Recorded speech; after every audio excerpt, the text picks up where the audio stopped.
Ça vient tout juste de sortir il y a quelques semaines à peine, soit Chapelot 2022, et c'est une 29e revue pour probablement le caricaturiste le plus populaire au Québec depuis toujours, finalement. Serge Chapelot qui est avec nous. Salut Serge.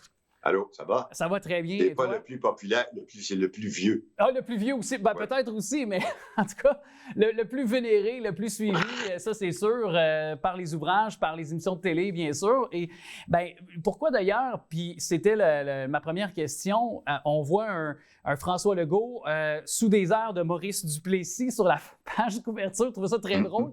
Mais pourquoi cette page couverture, c'était pour toi le choix? Bien, il y a plusieurs personnes comme toi qui disaient pourquoi? Parce que quand on prépare un livre comme ça, là, ça fait déjà un mois et demi que c'est préparé. Parce que l'impression, la correction et tout le monde dit pourquoi Legault?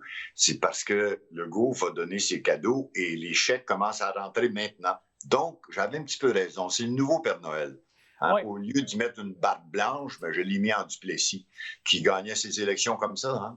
Oui, bien, c'est vrai, effectivement, les frigidaires, les dindes. Oui, exactement.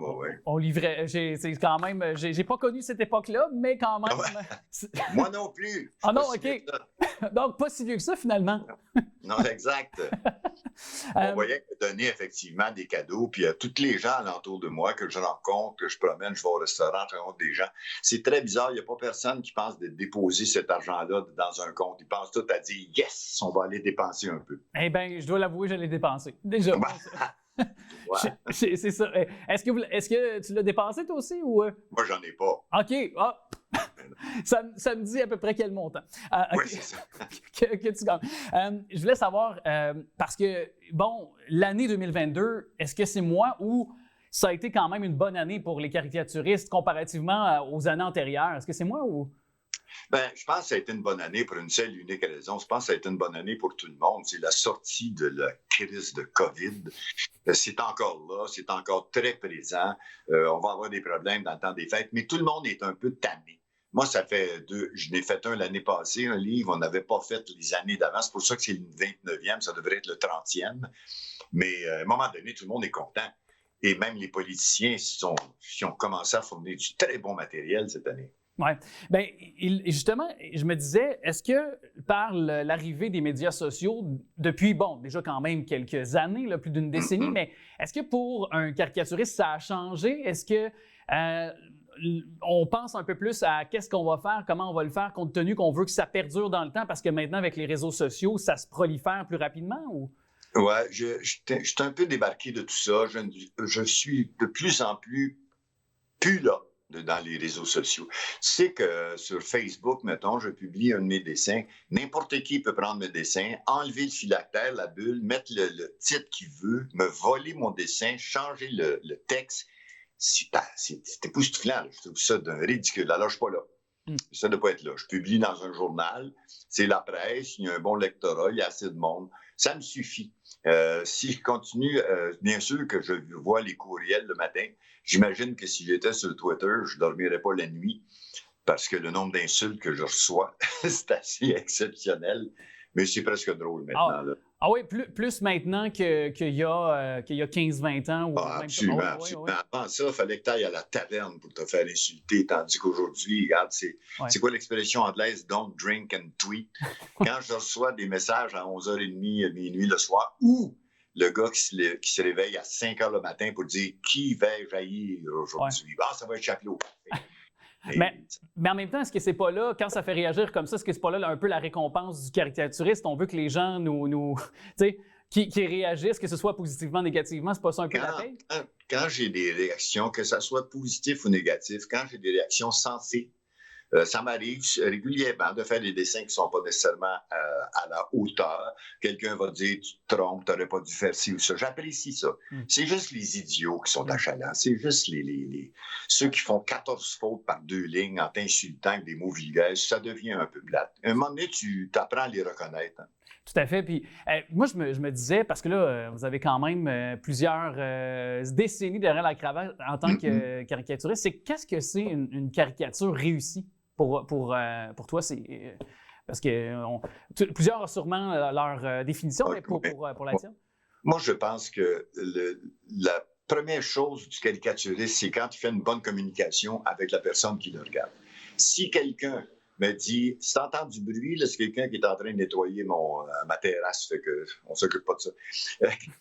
Si quelqu'un m'envoie un email ou je rencontre des gens qui disent « Hey, j'ai tellement aimé le dessin que tu as fait mardi, je pense comme toi. » Quand j'entends ce mot-là, là, on est sur la même longueur d'onde, le caricaturiste est content. Ça veut dire qu'en quelque part, il y a une bonne communion. Et ça, c'est le fun.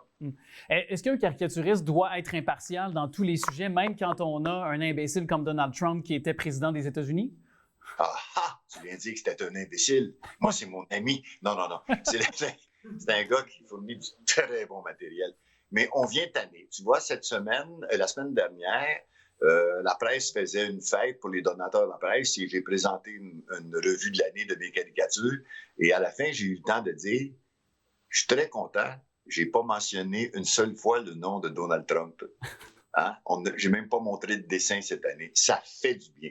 Oui. Il va finir en prison, ce gars-là, à un moment donné. En tout cas, on le souhaite parce que oui. On connaît la suite. Puis je me disais, parce que ça a fait beaucoup sujet de conversation dans l'espace-temps ces derniers mois, la fameuse caricature du centenaire de René Lévesque, là. Vous en pensez quoi? Est-ce que c'était du gâchis? Est-ce que c'était mauvais? Je connais très bien Goldstein, qui est un charmant garçon. Goldstein, c'est le gars qui fait Bipo, la petite grenouille dans les Deux Brouillards. Il fait ça depuis des années. C'est un très bon dessinateur. Et le flash qu'il y a eu était simple, mais on ne l'a pas compris. Alors, ça arrive une fois de temps en temps. Ça veut dire que c'était pas un bon dessin. Ouais. Mais je pense que vous en faites allusion un petit peu à ça dans votre justement manuel. Oui, je l'ai repris en faisant un chien qui est là prêt à aller pisser sur la reine, puis les deux messieurs que j'utilise toujours disent « n'y pense même pas ». Mais c'est pour Goldstein, regarde, ça arrive de faire un dessin puis il n'est pas bien compris. Voilà. Mais il ne faut pas amener le gars sur la place publique puis le pendre. Ouais. Ça se passe en Iran, ça, pas ici. Non, clairement. Et est-ce que Gérard D. Laflaque pourrait un jour peut-être renaître de ses cendres sous quelconque façon, peut-être? Ou? Je pense pas. C'est une grande tristesse. Toute l'équipe, tu sais que c'est une équipe de près de 40 personnes qui travaillaient là-dessus. On faisait 26 minutes d'animation par semaine, ce qui est, à travers le monde, j'insiste, ça se fait pas. On est très content de notre produit. Mais c'est ça la direction des postes de télévision. À un moment donné, quelqu'un s'en va, un nouveau arrive et veut me donner son image, puis il me crie de voir. C'est tout. Mais je pense pas que je peux se retenir. C'est trop d'ouvrage, trop de... Ouais. Ça coûte cher, c'est long. C'est ça, mais quand même... Mais c'est un bon souvenir. Oui, tu sais, on a fait 15 ans à Radio-Canada. Moi, j'écoutais ça. Je veux dire, je m'assoyais le dimanche avec mon père, justement. On écoutait justement votre émission, puis on écoutait Tout le monde en parle. Il y avait un beau fit, si vous me permettrez l'espagnol. Absolument. On est partis en même temps, la même année, le même soir, hein, l'émission de Gérard puis l'émission de Guilla. Oui. Et vraiment, là, nous autres, on était convaincus qu'on continuait, là. Mais que veux-tu? C'est comme ça. C'est comme ça. Mais il y a encore, justement, la possibilité de connecter quand même avec les caricatures, avec oui, absolument. L'univers qui est de Serge Chapleau, soit avec Chapleau 2022. Merci beaucoup, Serge Chapleau, et de joyeuses fêtes, justement, aussi. Bien, à toi aussi. Joyeux Noël et bonne et heureuse année. Merci beaucoup. Sans la COVID. Oui, sans la COVID et beaucoup d'autres inspirations pour celui de 2023. Mon masque. Bye. Bye.